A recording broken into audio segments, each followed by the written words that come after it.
Signs that you might need a new dishwasher. Evidence of leaking. Crushed seal. Rusting. More rusting. And more rusting.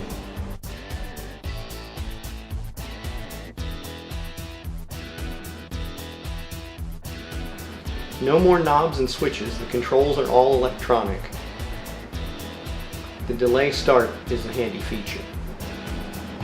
The exterior looks very nice and clean. I'm glad they put a protective plastic coating on the stainless steel, but I wish they hadn't wedged it under the plastic housing.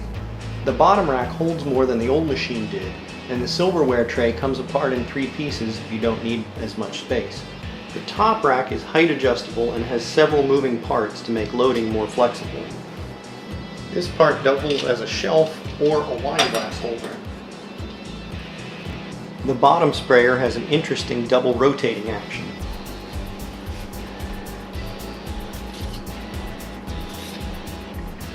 I'm not sure what good it is, but an advertised feature is that the door stays open at any angle. The door has a little bit more flex than the old dishwasher had. So far it seems to work well. The delay start and sanitize modes are very nice, and it's definitely quieter than the old unit.